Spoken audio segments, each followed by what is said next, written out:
Marcus and Daniel had built ClearSight from nothing. Late nights in Daniel's garage, cheap ramen, broken laptops, and a shared dream of creating software that could change the world. By their late 20s, they had investors, a downtown office, and a growing team.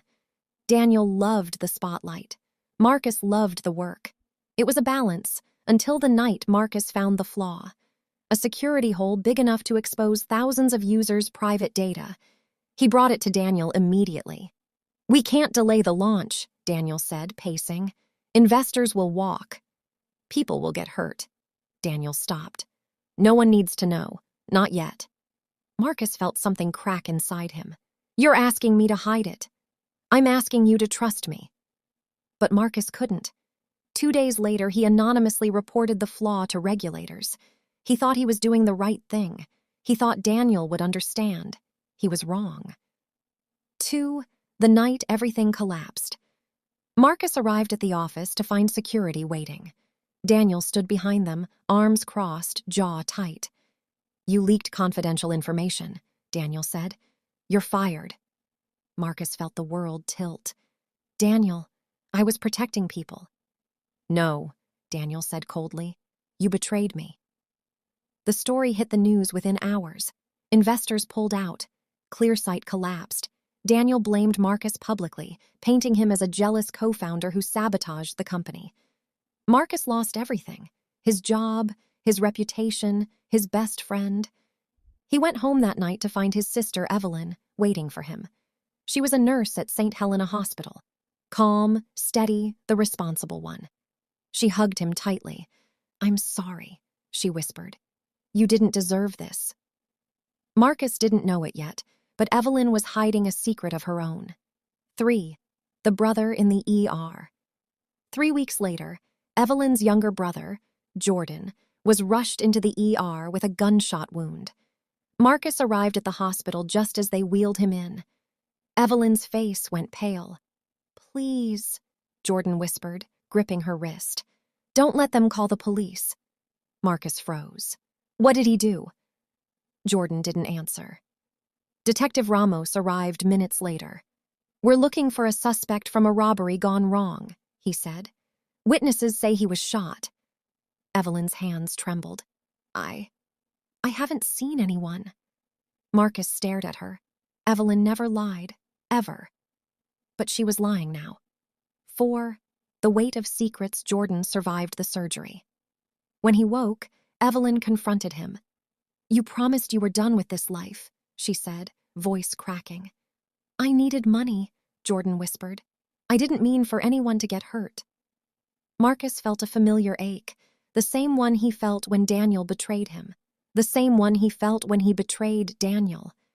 Evelyn hid Jordan in a restricted wing, falsifying charts, redirecting staff. Marcus helped her, even though every instinct screamed that this was wrong. He had lost everything because he told the truth. Evelyn was risking everything because she didn't. And Jordan had betrayed them both. 5. The detective returns. One night, Marcus stepped outside for air and found Detective Ramos waiting. "We traced the blood trail," Ramos said. "It leads here." Marcus swallowed hard. "You think Evelyn is hiding him?" "I think she's a good person making a terrible choice." Marcus felt the words like a punch. He had been a good person making a terrible choice, too. Ramos studied him. "You know something." Marcus looked away. "I don't know what you're talking about." But Ramos wasn't fooled. "Marcus, don't let your sister destroy her life."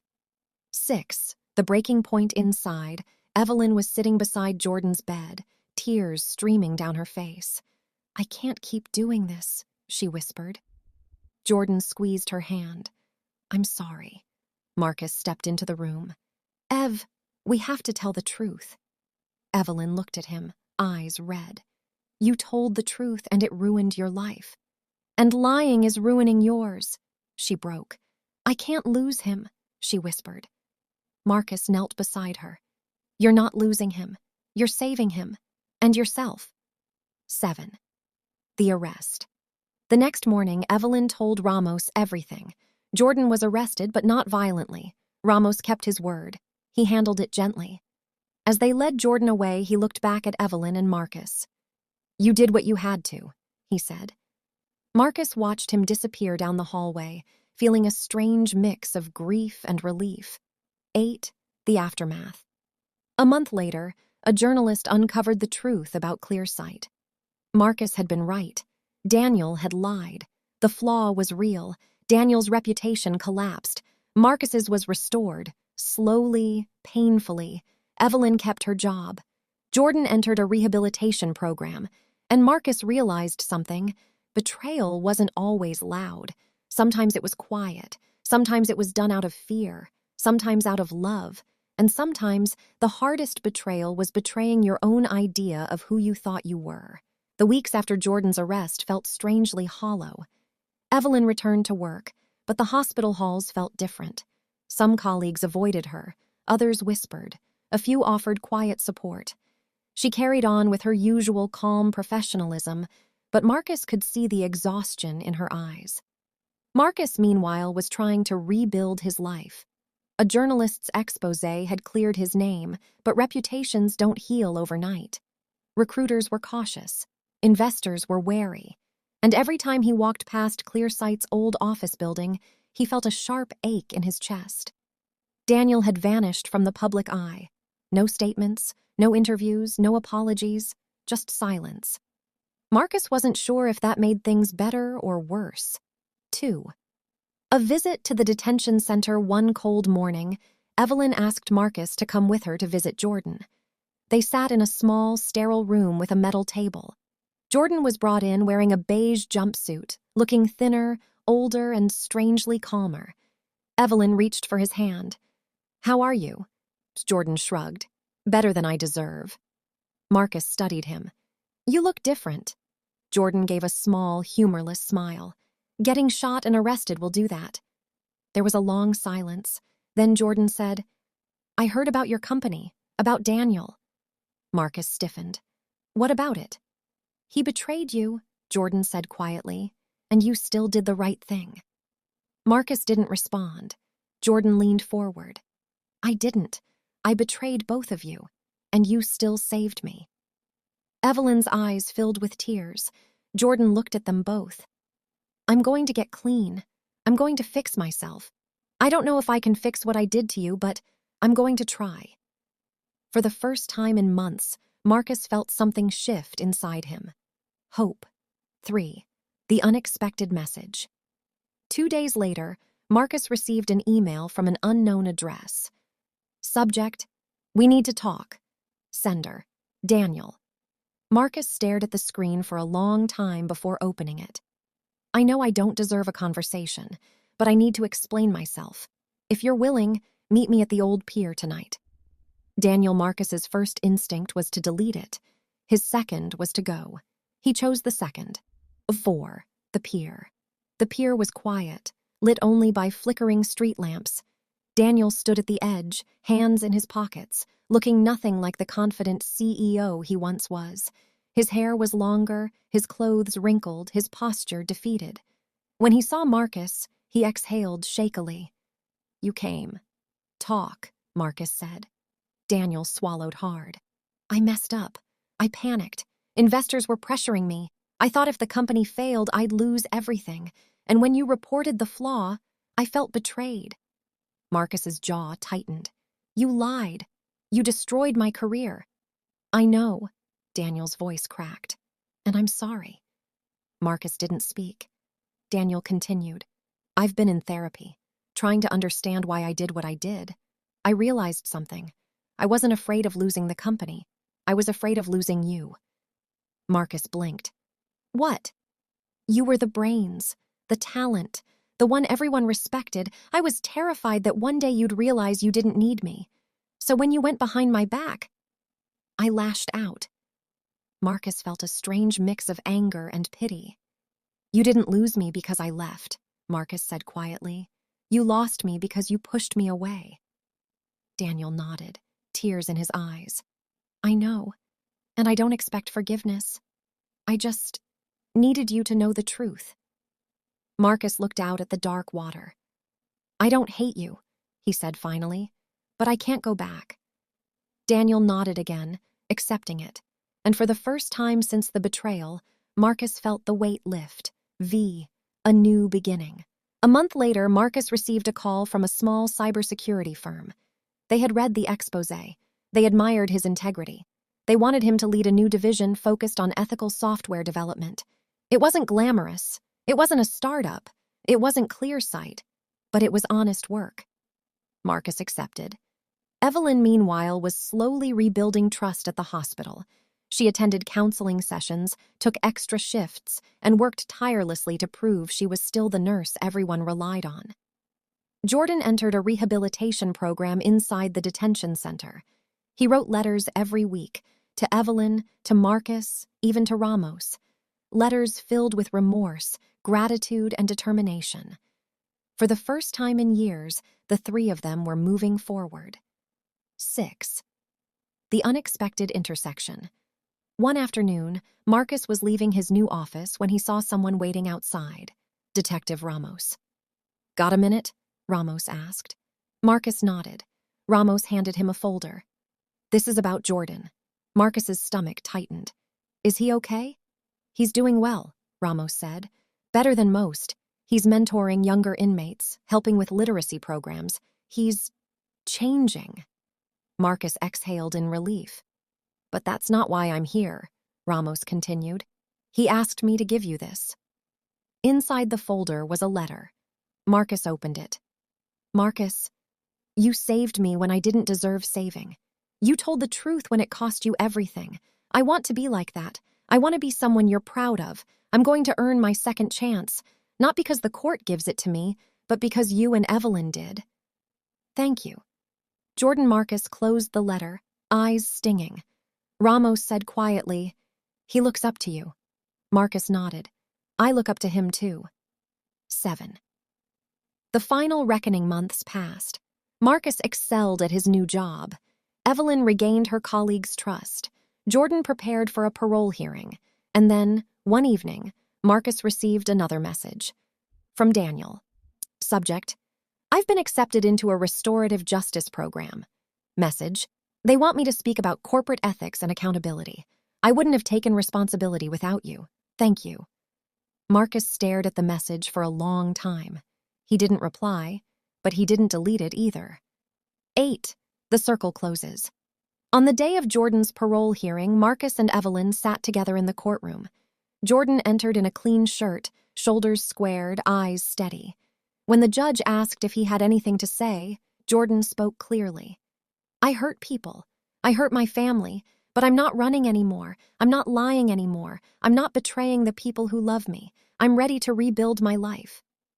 The judge studied him for a long moment, then nodded. Parole granted. Evelyn burst into tears. Marcus hugged her tightly. Jordan turned to them, eyes shining. "I'm coming home." 9. The new life. The three of them walked out of the courthouse into the sunlight, a family fractured by betrayal, but rebuilt through truth, forgiveness, and painful growth. Marcus had lost everything once.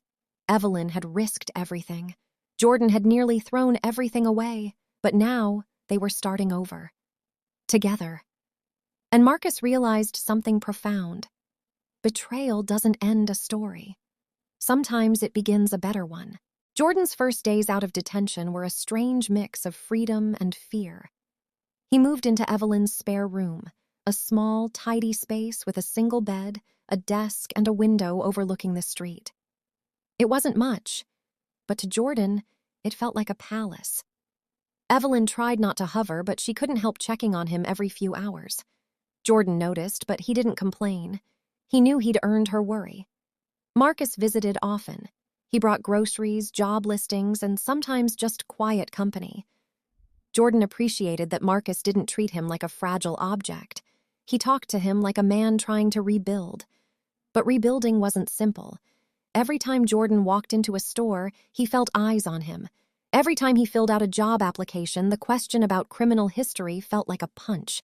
Every time he saw a police car, his chest tightened. Freedom, he realized, came with its own chains. 2. Evelyn's buried guilt. Evelyn returned to her routine at the hospital, but something inside her had shifted. She was more cautious, more guarded. She double-checked every chart, triple-checked every medication dose. Her supervisor, Dr. Patel, called her into his office one afternoon. "You're doing excellent work," he said gently, "but you seem tense." Evelyn forced a smile. "Just adjusting." Dr. Patel studied her. "You don't have to carry everything alone." Evelyn looked away. "I'm fine." But she wasn't. She still woke up some nights hearing Jordan's voice begging her not to call the police. She still felt the weight of the lie she told Detective Ramos. She still feared that one mistake could cost her everything she'd worked for. And beneath it all, she feared something else. What if Jordan relapsed? What if she couldn't save him next time? 3. Marcus's new path. Marcus's new job at the cybersecurity firm was steady, honest work. He liked his team. He liked the mission. He liked the quiet. But part of him missed the thrill of building something from scratch. The late nights, the creative chaos, the sense of ownership. One evening, his manager, Priya, approached him. "We're thinking of launching a new initiative," she said. "A program focused on ethical tech development. You'd lead it." Marcus blinked. "Me?" "You've lived the consequences of unethical decisions," Priya said. "That makes you the perfect person to teach others." Marcus felt a spark he hadn't felt in a long time. Purpose, he accepted. 4. The ghost of Clearsight. A few weeks later, Marcus received a message from an unknown number. "We need to talk. It's urgent." Aldrin had been one of Clearsight's early engineers. Brilliant, loyal, and one of the few who had believed Marcus from the beginning. Marcus agreed to meet him at a small cafe. Aldrin looked nervous, glancing around as if expecting someone to follow him. "What's going on?" Marcus asked. Aldrin leaned in. "Clearsight is coming back." Marcus froze. "What?" "New investors, new leadership. They bought the rights to the software. They're planning a relaunch." Marcus felt his stomach drop. "And the flaw?" he asked. Aldrin swallowed. "They're ignoring it. Again." Marcus closed his eyes. "Not again. Not this." Aldrin continued. "I thought you should know. You're the only one who ever tried to stop it." Marcus felt the old anger rising, not just at the company, but at the system that rewarded silence and punished integrity. He knew what he had to do. Jordan's temptation, meanwhile, Jordan was struggling. He attended support meetings. He applied for jobs. He stayed away from old friends. But temptation had a way of finding him. One night, as he walked home from a meeting, a familiar voice called out, "Yo, Jay, that you?" It was Rico, an old friend from his worst days. Rico grinned, arms open. "Man, you look good. Heard you're out. You working yet?" Jordan shook his head. "Not yet." Rico clapped him on the back. "I got something for you. Quick cash. Easy." Jordan's pulse quickened. "No," he said. "I'm done with that." Rico smirked. "Come on, man. You think you're better than us now?" Jordan walked away. But the offer lingered in his mind like a shadow. 6. Evelyn's breaking point. A week later, Evelyn made a mistake. A small one, a mislabeled chart. It was caught before it caused harm, but her supervisor noticed. Dr. Patel pulled her aside. "This isn't like you," he said gently. "Are you sure you're okay?" Evelyn's composure cracked. "I'm trying," she whispered, "but I feel like I'm drowning." Dr. Patel nodded. "Then let us help you. You don't have to carry everything alone." For the first time, Evelyn allowed herself to cry. 7. Marcus takes a stand. Marcus spent days gathering evidence, old emails, technical reports, documentation of the flaw. He contacted regulators, journalists, and former employees. He wasn't going to let Clearsight hurt people again, but this time he wasn't alone. Aldrin helped. Priya supported him. Even Detective Ramos offered advice on how to protect himself legally. Marcus felt something he hadn't felt in years. Strength. 8. Jordan's crossroads. One night, Jordan found Rico waiting outside Evelyn's house. "I got a job for you," Rico said. "Last offer." Jordan clenched his fists. "I said no." Rico stepped closer. You think you're better than me? You think you're clean now? You're nothing without us. Jordan took a deep breath. I'm not nothing, he said quietly. I'm trying to be better, and I'm not going back. Rico scoffed. Your loss. He walked away.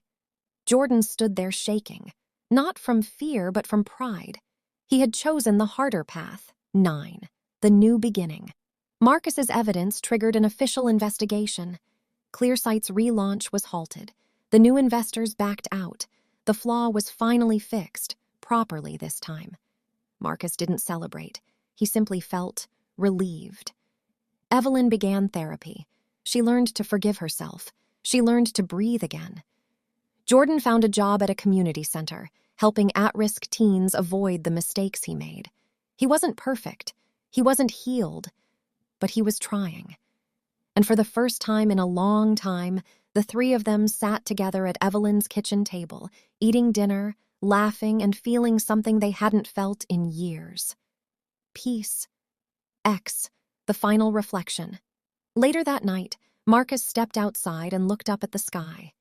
He thought about betrayal, how it had shattered his life, Evelyn's life, Jordan's life. But he also thought about what came after. Truth. Healing, growth, redemption. He realized something profound. Betrayal doesn't define you. What you do after does. And for the first time, Marcus felt ready for whatever came next.